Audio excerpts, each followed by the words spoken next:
Hi అండి. Welcome back to my channel. ఈరోజు ఈ వీడియోలో అరటికాయ వెల్లుల్లి కారాన్నయితే చేసి చూపించబోతున్నాను. అరటికాయ కాంబినేషన్‌లో మనం చాలా రకాలుగా కర్రీస్‌నయితే చేస్తూ ఉంటాము. ఈ విధంగా కూడా ఒకసారి ట్రై చేయండి. అరటికాయ వెల్లుల్లి కాంబినేషన్‌లో టేస్ట్ అదిరిపోతుంది. ఈ రెసిపీని ప్రిపేర్ చేసుకోవడం కోసం అరటికాయలని ముందుగా తొక్క తీసుకొని, కడిగిన తరువాత మనకి నచ్చిన షేప్‌లో ముక్కలుగా కట్ చేసుకొని వాటర్‌లోకి వేసుకోవాలండి. అరటికాయ ముక్కల్ని కట్ చేసిన తర్వాత వాటర్‌లోకి తీసుకోవాలి. లేదంటే రంగు మారిపోయే అవకాశం ఉంటుంది. కట్ చేసిన ముక్కల్ని పక్కన పెట్టుకున్న తర్వాత స్టవ్‌ని ఆన్ చేసుకొని, స్టవ్ మీద కడాయి పెట్టుకొని తగినంత ఆయిల్‌ని పోసుకొని పూర్తిగా కాగనివ్వాలి. ఆయిల్ కాగిన తర్వాత ఇందులోకి ఒక టేబుల్ స్పూన్ పచ్చిశనగపప్పు, ఇంకొక టేబుల్ స్పూన్ మినపప్పు, ఒక టేబుల్ స్పూన్ ఆవాలు, ఇంకొక టేబుల్ స్పూన్ జీలకర్రను కూడా వేసి వేయించిన తర్వాత పచ్చిమిర్చిని వేస్తున్నానండి. స్పైసీగా తీసుకోవాలి అనుకున్నవారు వేసుకోవచ్చు. లేని వారు దీనిని కూడా స్కిప్ చేసేసుకోవచ్చు.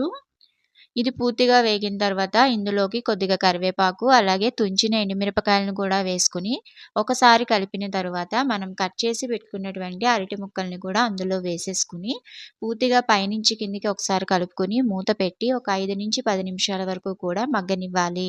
మగ్గిన తర్వాత ఇందులోకి రుచికి సరిపడా సాల్టు, అలాగే ఒక టేబుల్ స్పూన్ వరకు ధనియాల పొడి, కొద్దిగా పసుపును కూడా వేసుకొని కలుపుకొని ఒక 2 నిమిషాల తర్వాత ఇందులోకి వెల్లుల్లి కారాన్ని వేసుకోవాలి. నేను ఈ వెల్లుల్లి కారాన్ని ఇంట్లోనే ప్రిపేర్ చేశానండి. ఎవరికైనా ఇంట్రెస్ట్ ఉన్నట్టయితే డిస్క్రిప్షన్‌లో లింక్ ఇస్తాను. ఒకసారి చెక్ చేయండి. ఈ వెల్లుల్లి కారాన్ని కూడా ఇందులో వేసుకొని ఒక 2, 3 నిమిషాలు మగ్గిన తర్వాత పైన కొద్దిగా వాటర్‌ని స్ప్రింకిల్ చేయండి. అంటే ఎక్కువ మోతాదులో తీసుకోవద్దు.